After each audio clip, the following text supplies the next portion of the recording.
आणि शिंदे साहेबांनी तोपर्यंत प्लीज थांबायचं आहे, उत्तर त्याचं त्यांना एक सभापती महोदया धन्यवाद. अतिशय गंभीर आणि महत्त्वाची पॉइंट ऑफ इन्फॉर्मेशन मी या ठिकाणी मांडत आहे. आपल्याला माहिती आहे की जगप्रसिद्ध अशी पंढरपूरची वारी सुरू आहे. महाराष्ट्राच्या कानाकोपऱ्यातून लाखो वारकऱ्यांचा समावेश असलेली पंढरपूरची आषाढी वारी सध्या सुरू आहे. गोरगरिबांचे देवस्थान असलेले, विठुरायांवर श्रद्धा असलेले लाखो वारकरी या वारीत सहभागी होत असतात. या वैष्णवांच्या मेळाव्यात अनेक दिवसांपासून देवाला न मानणारे नास्तिक संघटना यांचा शिरकाव झालेला आहे आणि अतिशय गंभीर बाब आहे. म्हणजे वेगवेगळ्या नावाखाली हे अर्बन नक्षलाईट जशी संविधान दिंडी पर्यावरण वारी या नावाखाली किंवा लोकायत या नावाखाली हे लोकांचा ठिकठिकाणी वारीमध्ये जाऊन काहीतरी पथनाट्य करतात किंवा काहीतरी भाषणं देतात आणि लोकांचा बुद्धिभेद करण्याचा हे प्रयत्न करतात. आपल्याला माहिती आहे की महाराष्ट्र राज्य येत्या अधिवेशनात महाराष्ट्र विशेष जनसुरक्षा विधेयक आणणार आहे आणि हे विधेयक देखील या अशा गोष्टींना अटकाव करण्यासाठीच आहे.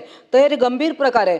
मागे देखील काही दिवसांपूर्वी काही लोकांनी वारीवर मटणाचे तुकडे टाकण्याचं काम केलं. तसंच इकडे आपण पाहतो की बंड्याताता कराडकर यांनी देखील या सगळ्या विषयावर खूप भाष्य केलेलं आहे आणि या सगळ्यापासून सरकारलाही त्यांनी माननीय मुख्यमंत्र्यांना निवेदन देखील दिलेलं आहे. तर या अतिशय गंभीर बाब आहे आणि आता 2 दिवसातच आषाढी एकादशी पण येते आहे. तर मला असं वाटतं त्वरित शासनाने याच्यावर गंभीर काहीतरी ॲक्शन घ्यावी.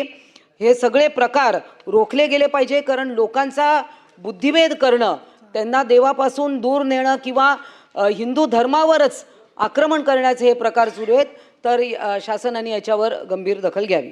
सभापती महोदया, सन्मान्य सदस्य मनष्याताई कायंदे यांनी वारीच्या संदर्भात आणि नक्षलवाद्यांच्या संबंधित अतिशय गंभीर बाब या ठिकाणी उपस्थित केली आहे. शासनाने याची गंभीर दखल घेतली आहे आणि संबंधित विभाग गृह विभागाला याच्या योग्य त्या सूचना दिल्या जातील आणि असे लोक जे आहेत समाजाला घातक त्यांची चौकशी करून कारवाई करण्यात येईल.